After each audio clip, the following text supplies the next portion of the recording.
recognise this place?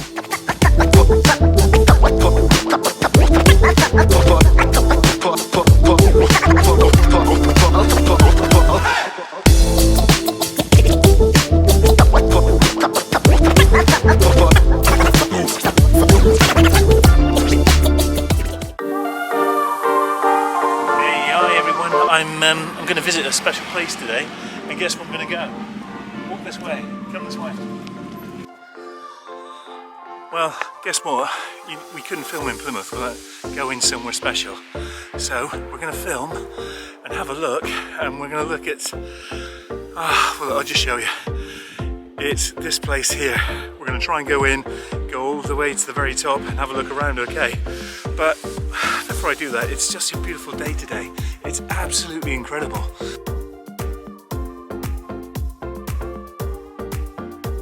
Tell me about the history of the place. Smeatons Tower. It was the world's very first all-stone offshore lighthouse. Right. It was the first one where they got the design right, so it would survive at sea and not get smashed off the rocks like the first one did. Wow. Or burned down like the second one did. So third time lucky then, really? Is that what it was? It was. Gosh, yeah. It was cutting edge for its time. Yeah. Built in when it was operational in 1759. Wow. For the first time, but it all began really in the 1690s. Yeah. With the Eddystone Reef, 14 miles off the coast of Plymouth, due southwest. Yeah.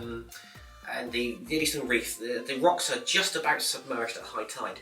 Right. So very precious. Ships were constantly being smashed on the rocks, and a lot of wealthy merchants were losing their shipping and their men, their cargo on the rocks. Yeah, yeah. And the Navy wouldn't put anything there to warn them of the dangers. Yeah. So like a lot of things in history, when money starts getting involved, Yeah, that's when things start to happen. things, yeah. One merchant was Stanley. He took matters to his own hands. He was getting tired of it, and so he built the first lighthouse out there in 1698.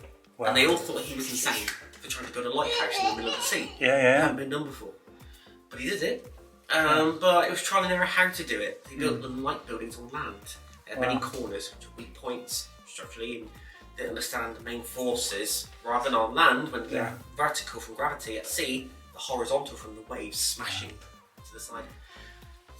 Built of a mixture of stone, brick, wood.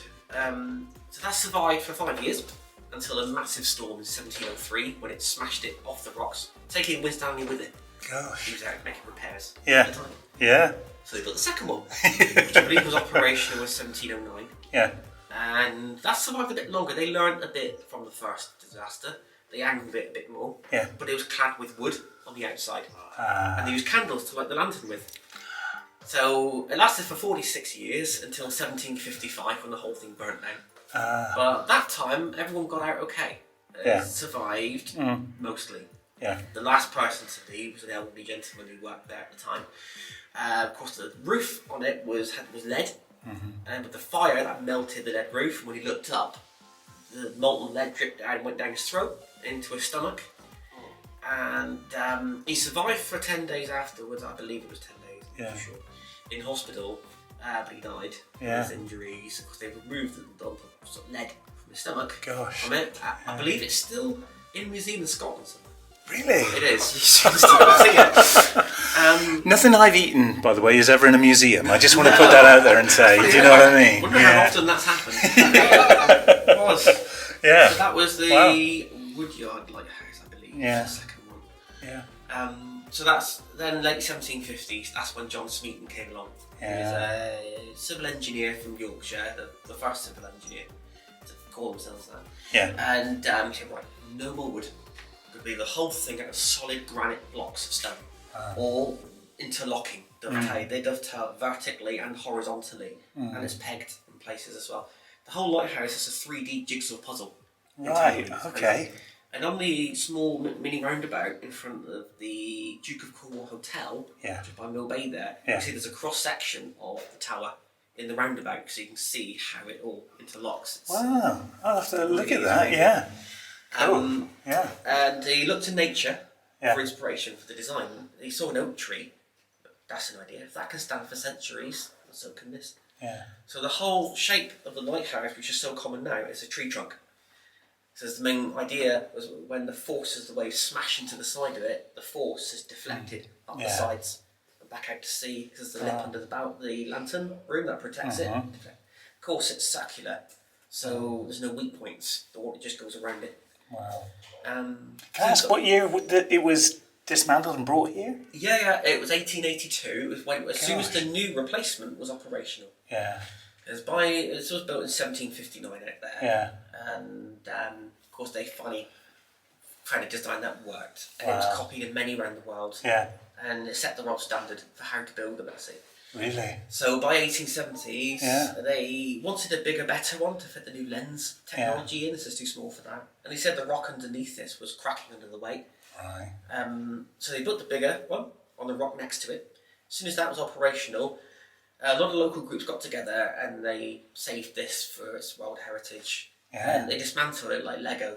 Numbered the blocks, punched them onto boats. Yeah. And brought it here and reassembled it. It's funny when you think of Plymouth, you always think of this place, don't you? Yeah, it became. You just think of it. Yeah. I mean, look at this on there, but, you know. Photos of it, so yeah. You do, and it's kind of iconic, really. But when they moved it here, they built a new base section, so you can all come in at ground level. Yeah. And at sea, so it had to be high. The entrance had to be high enough so it didn't flood high tide. So you climbed up a ladder on the outside, went in the sea door. Got you. What you see when you go up the first set of spiral stairs, you duck underneath. There's a door on your left. Yeah. So the original stump is still out there on the horizon on the clear day. You can see it. Well, we'll have a look. Sorry, I'm Chris, by the way. Marek.